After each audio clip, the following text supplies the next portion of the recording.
जगदीश जी 45 साल के हो चुके थे। एक दिन उनकी पत्नी चल बसी। उन्हें जाने वाले सारे दोस्त और रिश्तेदारों ने उनसे कहा कि फिर से घर बसा लो, फिर से शादी कर लो। जगदीश जी ने कहा कि मुझे जरूरत नहीं है। मेरी पत्नी का दिया हुआ सबसे बेहतरीन तोहफा है मेरे पास, मेरा बेटा।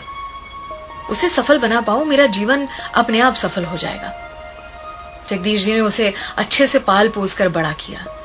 बड़ा हुआ तो उसकी धूमधाम से शादी भी की। अपना वेल सेट बिजनेस अपने बेटे के नाम कर दिया और खुद रिटायर हो गए।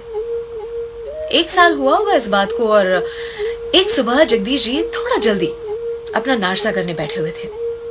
उन्होंने कहा अपनी बहू से कि बेटा, ये पराठे थोड़े रूखे सूखे लग रहे हैं, थोड़ा सा दही मिलेगा क्या, 1 कटोरी भर, अगर है तो। बहू ने साफ कह दिया कि पिताजी, दही तो बिल्कुल नहीं है। अब जब ये कहा तो बेटा नाश्ता करने टेबल की ओर ही आ रहा था, उसने सुन लिया। जगदीश जी अपना नाश्ता करके टेबल से उठ गए और उसके बाद बेटा और बहू दोनों नाश्ता करने बैठे।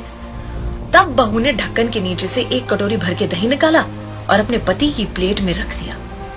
बेटा उस समय तो कुछ भी नहीं बोला, लेकिन उसके दिमाग में वही चलता रहा। वो घर से निकला, अपनी नौकरी पर गया, दिन रात उसके दिमाग में वो 1 कटोरी दही की बात चलती रही। दूसरे दिन उसने अपने पिताजी से कहा, पिताजी चलिए, हमें पंडित जी के पास जाना है, आपकी शादी की बात कर आया हूं, आपकी दूसरी शादी। पिताजी हंस के बोले कि बेटा, मैंने तब नहीं की, अब क्या करूंगा इस उम्र में दूसरी शादी, और मैं तुम्हें सारा प्यार देता हूं, तुम्हें दूसरी माँ तो नहीं चाहिए फिर? बेटे ने कहा कि पिताजी, ये मैं अपनी दूसरी माँ लाने या आपके लिए दूसरी पत्नी लाने के लिए नहीं कर रहा हूं।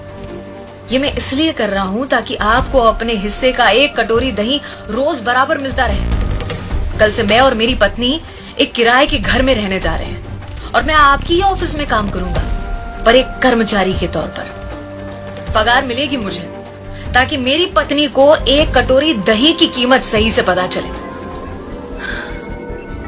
अर्थात माता पिता आजीवन अपने बच्चों के लिए एक डेबिट कार्ड बनने को तैयार होते हैं। बच्चों को कब अक्ल आएगी कि वो माता पिता के लिए आधार कार्ड तो बने।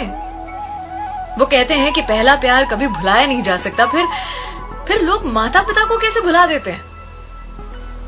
अगर आपको ये कहानियां पसंद आती हैं तो रोज सुबह 7 बजे मुझे आपका इंतजार रहेगा, ओनली ऑन 94.3 माय एफएम। सलाम, दुआ, वणकम, प्रणाम, सत श्री अकाल। केम छो, सारू छे? अमदावाद आखोई मारू छे।